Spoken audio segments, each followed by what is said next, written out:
Hello. So, I've been reading Game of Thrones recently, and I'm on a late chapter on Tyrion's chapter. I think he's about to fight in a battle. I don't remember the name of the battle, but he's about to fight Robb Stark's men. Probably Tyrion chapter 8, 9, 10 or something.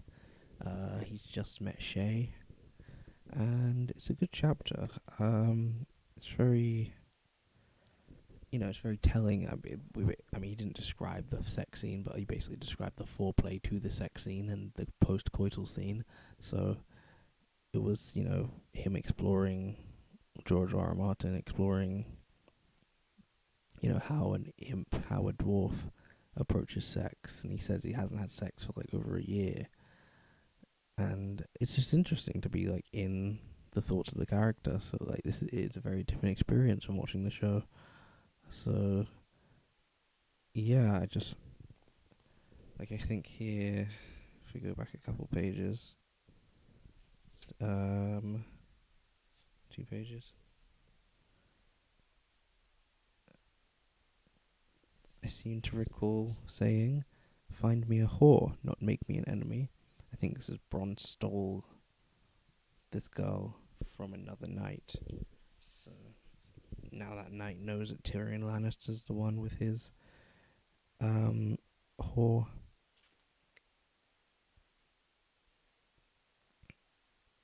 My name is Shae. Men call me often. But it's nice to see like Tyrion kind of for the first time in his life, like maybe kind of happy for once. Because it's not a rare thing. It's like they're about to fight, they might die. Uh,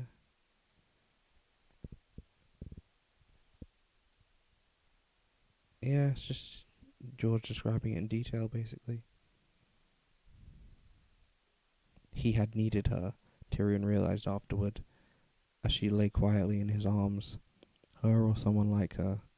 It had been nigh on a year since he'd lain with a woman, since before he had set out for Winterfell, in company with his brother and King Robert. He could well die on the morrow, or the day after, and if he did, he would sooner go his grave thinking of Shae than his lord father, Lysa Arryn, or the Lady Catelyn Stark. He could feel the softness of her breast pressed against his arm as she lay beside him. That was a good feeling. A song filled his head. Softly, quietly, he began to whistle. It's just nice to see Tyrion happy. Um, it's kind of incredible, actually. Like this one moment where like, he just feels like a human being instead of just being the imp.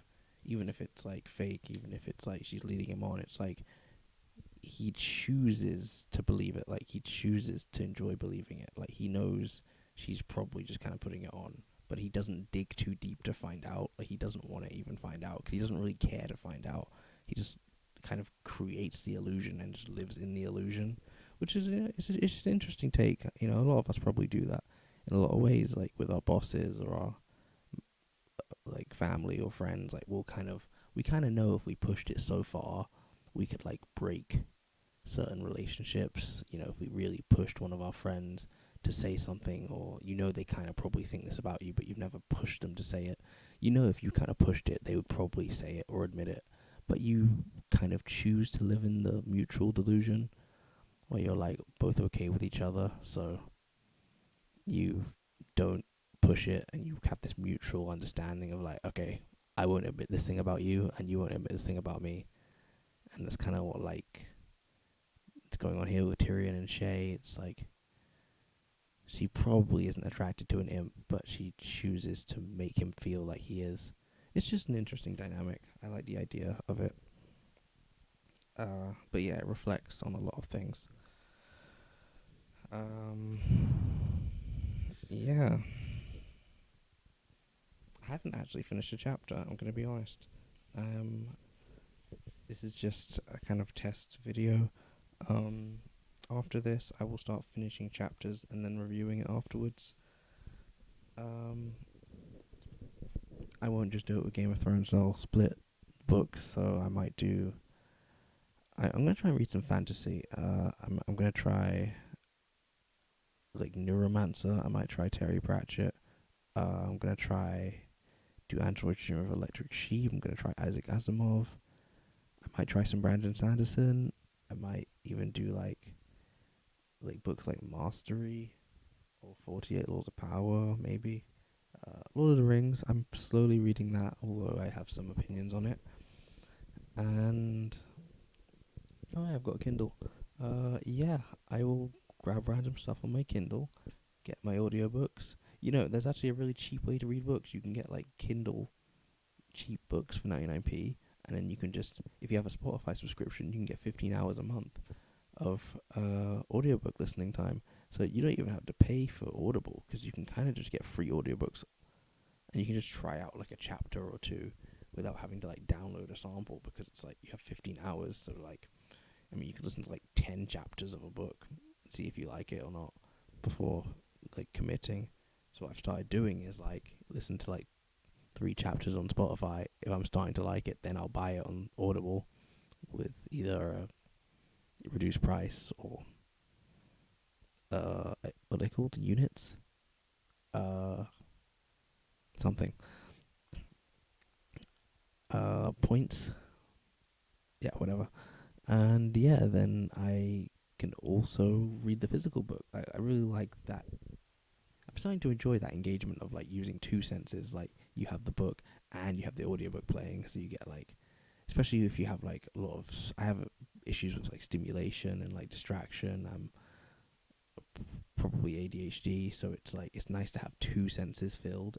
Plus I have noise cancelling headphones, so it's like I'm just hearing the audio of the text, and then I can just like bounce my eyes on the page and see where I am. It's nice. It's like feels a bit more immersive, like I'm actually in it more than if I was just looking at the text.